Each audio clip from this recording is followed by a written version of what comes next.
આજે ભાઈ હિમાંશુની એક પ્રખ્યાત ગઝલની રચનાને રજૂ કરતા મને આનંદ થાય છે. આ રચના એક લાગણીઓનું, આશા, ઈચ્છા વગેરેનું એક પારેવું છે. એને શંકા, આશંકા, ફિકરની પાંખો છે અને બેફિકરાઈની હવા એને આકાશ તરફ ગતિ આપે છે. પણ ઊંચી ઉડાનની આ રચનામાં ભારો ભાર નમ્રતા છે. આ રચના સારી લાગે તો તેનું બધું જ શ્રેય આપણા આ કવિ મિત્રને જાય છે. અને કદાચ જો કાંઈ પણ અધૂરપ રહી ગઈ હોય તે મારી છે. જાણે જોડે ક્ષમા આપશો.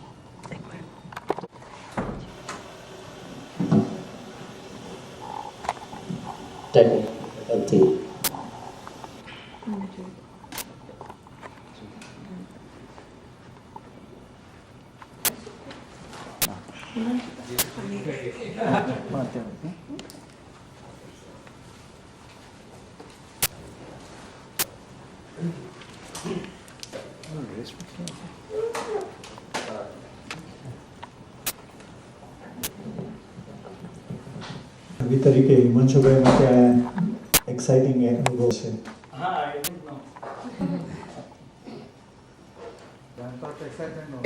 છેલ્લા 2 દિવસમાં તૈયાર કરી છે એટલે દોડી થઈ ગઈ છે.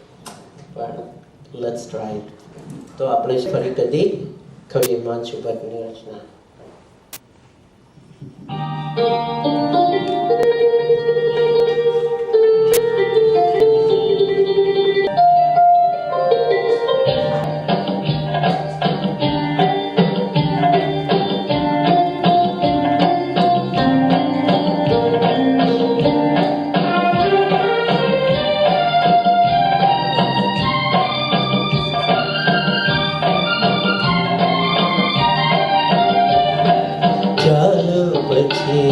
તો આપણે મળશું ફરી કદી. ચાલો પછી તો આપણે મળશું ફરી કદી. બાકી રહી જે વાત તે કરશું ફરી કદી. ચાલો પછી તો આપણે મળશું ફરી કદી.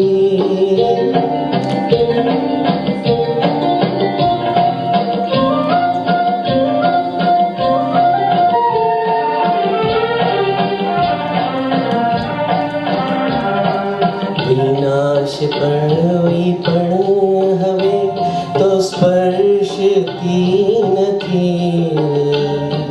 વિનાશ કોઈ પણ હવે તો સ્પર્શતી નથી. જાગા થઈને ભૂલથી ઝરશું ફરી કદી. જાગા થઈને ભૂલથી ઝરશું ફરી કદી. ચાલો પછી તો આપણે મળશું ફરી કદી. બાકી રહી જે વાત તે કરશું ફરી કદી. ચાલો પછી તો આપણે મળશું ફરી કદી.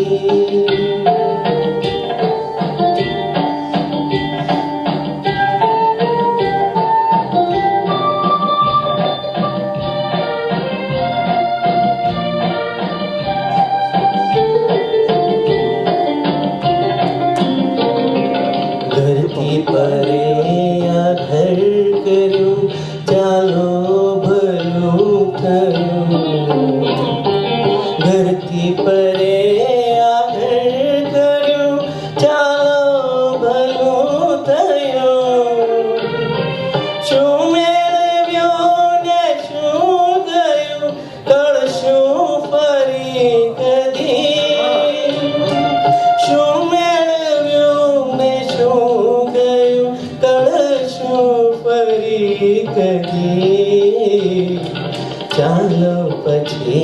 તો આપણે મળશું ફરી કદી.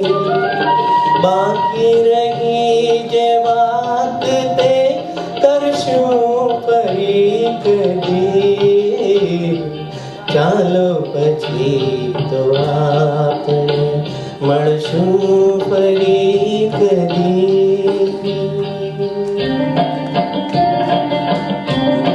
એમનું મક્તા છે,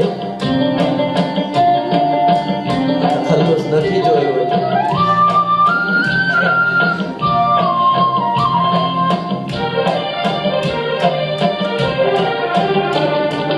મારામાં પણ હવે કદી હું ક્યાં મળું છું તો. મારામાં પણ હવે કદી હું ક્યાં મળું છું તો. મળશે ફરી જો હું કદી મળશું ફરી કદી. મળશે ફરી જો હું કદી મળશું ફરી કદી. હાલો પછી તો આપણે મળશું ફરી કદી. બાકી રહી જે વાત તે કરશું ફરી કદી.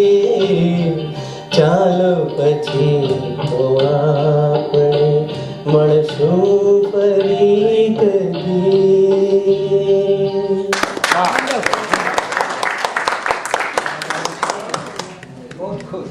વેરી ગુડ, વેરી ગુડ મનોજભાઈ.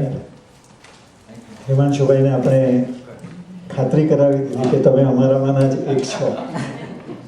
ટેક્સાસનું જે ડલાસ અને જ્યુસ્ટને બે ભાગ પાડીએ છીએ, ખરેખર તો એક જ વાત છે. હવે રસિક મેઘાણીનો વારો છે, પણ એ પહેલાં મારા બે શબ્દો. ત્રિશમ એટલે રસ્વ. રસ્વ અને દીર્ઘ તો આપણને ખબર છે, પણ ત્રિશમ એ ગુજરાતી શબ્દ છે અને એનો અર્થ પણ રસ્વ જ છે. અને બીજો શબ્દ છે ત્રસ્કાર. ત્રસ્કાર એટલે લોહીનું ટીપું.